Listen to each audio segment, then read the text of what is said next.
Kecewaan mendalam dirasakan oleh seorang warga Parparean Porsea bernama Junaidi Sinambela terhadap buruknya kualitas pelayanan kesehatan di Rumah Sakit Umum Daerah, RSUD Porsea, Kabupaten Toba. Kejadian bermula pada Selasa, 14 Juli 2026, saat Junaidi membawa anak dan istrinya berobat ke ruang IGD karena sang anak mengalami demam tinggi.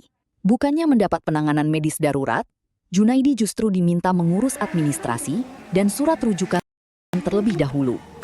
Kita membawa dengan kakak saya sama istri langsung ke IGD.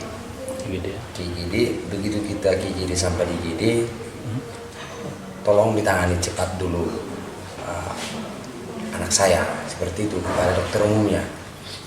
Lalu dokter umumnya mengatakan seperti ini,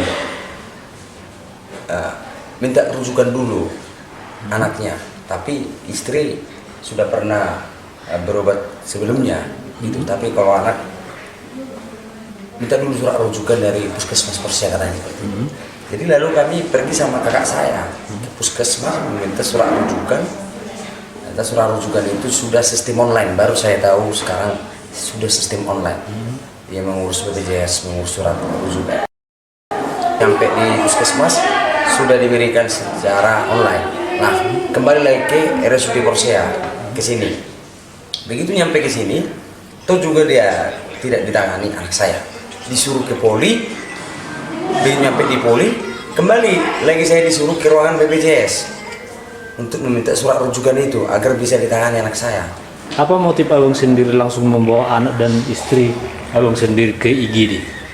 Motifnya saya lihat anak saya demamnya tinggi. Istri saya pun juga sudah lemas, jadi bareng-barenglah kita bawa ke IGD agar langsung dicepati seperti itu. Nah, ketika di IGD apa langkah yang dilakukan oleh tenaga medis di sini? Di IGD langkah yang diberikan mereka sama sekali tidak ada pertemuan pertama. Cukup hanya modal bicara-bicara saja, dua omong-omong, mondar-mandir perawatnya dan dokternya, seperti tidak ada penanganan, entah memberikan obat pun, entah agar tenang, agar demamnya agak turun sebelum memasuki ke ruangan. Nah, kita disuruh ke ruangan lagi, tapi nggak ada memberikan apa, Pak. Entah pertemuan pertama tadi ada cairan dulu masuk, seperti ruangan saat ini kurang lebih hampir 1 jam baru bisa diberikan. Artinya mereka melakukan tindakan medis kepada ini kedua anak dan istri abang ini kira-kira setelah sampai berapa lama? Kurang lebih 3 jam. 3 jam. Kurang lebih 3 jam. Yang saya hitung di situ kurang lebih 3 jam lah. Itu setelah bapak komplain sendiri ya? Ya, setelah komplain sendiri. Ke dia yang lama.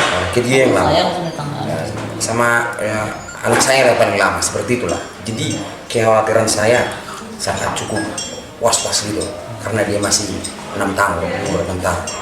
Apalagi dia kemarin semalam ya ada indikasi infeksi saluran pencernaan seperti itu. Itu menurut dokter. Dokter menurut dokter. Peristiwa ini sempat memicu perdebatan sengit antara Junaidi dengan petugas keamanan karena dirinya merekam situasi di dalam rumah sakit. Tak hanya pasien, sejumlah awak media yang ingin melakukan konfirmasi juga sempat dihalangi oleh petugas untuk mengambil gambar dan wawancara. Setelah sempat saling lempar konfirmasi dengan Dinas Kesehatan, pihak manajemen RSUD Porsea akhirnya bersedia memberikan tanggapan. Pihak rumah sakit membantah adanya pembiaran dan menegaskan pelayanan telah sesuai standar operasional prosedur atau SOP.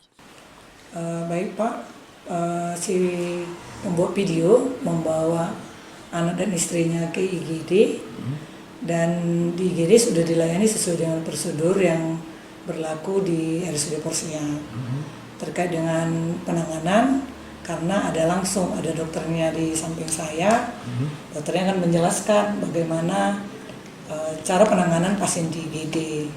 Tentu terkait juga dengan pasien datang ke IGD, tentu dokter sudah melakukan sesuai dengan prosedur.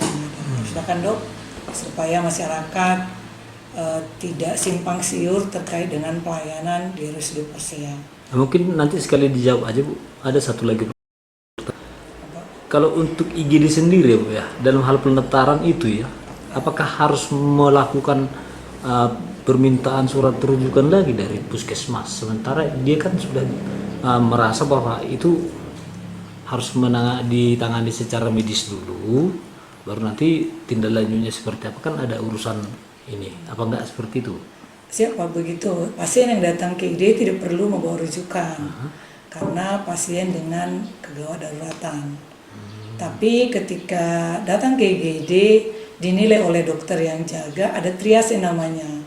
Jika dikategorikan dalam kategori tidak ada gawat daruratan atau namanya label hijau, itu boleh diarahkan ke poliklinik spesialistik. Jadi jika pasien diarahkan ke spesialistik di poli, berarti harus ada rujukan dari puskesmas.